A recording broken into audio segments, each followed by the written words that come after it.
फिजूल के खर्चों से बचे। लालची बहू। एक बार की बात है, एक शहर में एक परिवार रहता था जिसमें एक लड़का और उसके माँ बाप थे। वह बहुत अमीर तो नहीं थे, लेकिन उनमें प्यार बहुत था। कुछ दिनों के बाद उस लड़के की शादी हो गई। उसकी शादी सलोनी नाम की लड़की से हुई। वह बहुत लालची थी।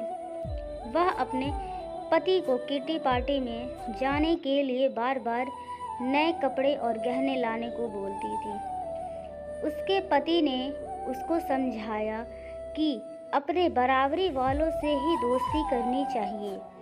अगर तुम महीने में 10 बार किटी पार्टी में जाओगी तो तुमको हर बार नए कपड़े और गहने कौन दिलाएगा। लेकिन वह अपने पति से ही झगड़ा करना शुरू कर देती थी और बोलती थी कि अगर मैं नए कपड़े गहने पहनकर नहीं जाऊंगी तो मेरी सहेलियां मेरा मजाक उड़ाएंगी। तुम ज़्यादा कमाने की तो सोचते नहीं, बल्कि मुझे ही रोकते रहते हो। इसके बाद वह अपनी सास के पास गई और बोली, माँ जी, आप मुझे अपने गहने दे दीजिए, मुझे किटी पार्टी में पहन कर जाना है। उसकी सास हैरान होकर बोली, हमारे समय में बहू अपनी सास को गहने रखने के लिए देती थी, लेकिन तू मुझसे ही गहने मांग रही है। उसकी इन हरकतों से सारा परिवार दुखी था। एक दिन सलोनी की सहेली शिल्पा घर आई। उसने सलोनी की सास से सलोनी के बारे में पूछा। उसने बताया कि सलोनी पार्टी में गई है। शिल्पा ने सलोनी की सास से पूछा, आप इतनी दुखी क्यों दिख रही हैं? तब उसने सारी बात बताई कि सलोनी किस तरह बार बार नए गहने और कपड़े की डिमांड करती है और सारे पैसे इन पर ही खर्च कर देती है। वह शिल्पा से पूछती है कि ज़्यादा ज़रूरी क्या है, रोटी या दिखावा?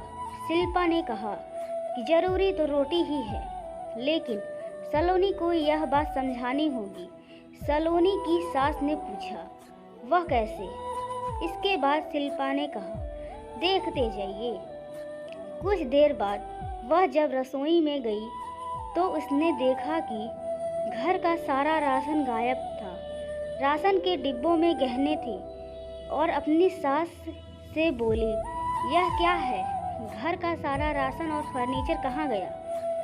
उसकी सास बोली, वह सब बेचकर ही तेरे लिए नए गहने और कपड़े लेकर आए हैं, अब तू इनको ही बदल बदल कर पहन। सलोनी बोली, लेकिन गहनों से पेट थोड़ी भरेगा, खाना तो खाना ही पड़ेगा। तभी सलोनी की सहेली शिल्पा आ गई। उसने कहा, जब पहले तुम्हारी सास ने तुमको समझाया तब तुम नहीं मानी, इसलिए हमने यह सब किया। अगर तुमको लगता है कि तुम्हारा पति पर्याप्त नहीं कमाता तो तुम खुद नौकरी क्यों नहीं करती? तुमको इन फालतू के दिखावे से बचकर अपने घर पर ध्यान देना चाहिए। अब सलोनी को अपनी गलती का एहसास हो चुका था। दोस्तों, सीख, हमें फिजूल खर्चों से बचकर ज़रूरी चीज़ों पर ध्यान देना चाहिए। दोस्तों, ये कहानी आपको कैसी लगी? अपना राय आप हमको कमेंट में बताएं। वीडियो अच्छी लगे तो लाइक करें, शेयर करें और चैनल को सब्सक्राइब करें।